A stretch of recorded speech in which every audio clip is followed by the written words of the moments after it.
తిరుపతి జిల్లా పిచ్చాటూరు మండలం గోవర్ధనగిరి గ్రామంలో ఎన్టీఆర్ 28వ వర్ధంతిని ఘనంగా నిర్వహించారు.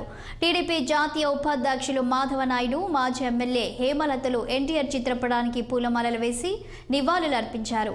తెలుగు ప్రజలు ఎన్టీఆర్ అడుగు జాడలో నడవాలని, టీడీపీ కార్యకర్తలు కృత నిశ్చయంతో పనిచేయాలని మాధవ నాయుడు పిలుపునిచ్చారు. ఆయన ఒక ఎన్టీఆర్ గారి 28వ వర్ధంతి సందర్భంగా మీ అందరికీ నా యొక్క హృదయపూర్వక నమస్కారాలు తెలియజేసుకుంటున్నాను.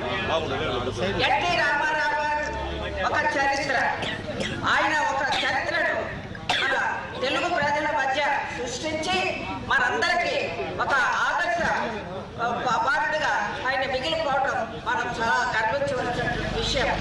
మనం ఆయన నాయకత్వంలో నడుస్తున్నామంటే మనందరికీ ఇది దేవుడిచ్చిన ఒక పెద్ద వరం, మనం గర్వించవలసినటువంటి విషయం.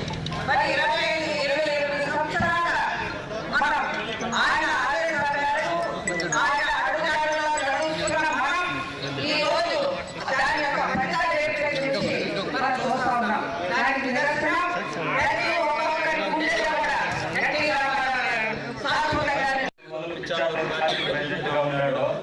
ఎన్టీ రామారావు లాస్ట్ నేను పార్టీ ప్రెసిడెంట్ అయినాను. అది మా ఫ్యామిలీకి దక్కిన అదృష్టం. రామారావు గారు రాజకీయంలో చాలా జిల్లా మళ్ళీ ఇచ్చారు. బస్ కండక్టర్లు అయితేనేమి, స్కూల్ టీచర్స్ అయితేనేమి, కాలేజ్ లెక్చర్స్ అయితేనేమి చాలా జిల్లా మనుషులు గట్టి గెలిపించినాడు. ఫస్ట్ ఆయన పార్టీ పెట్టినప్పుడు 252 ఎమ్మెల్యేలు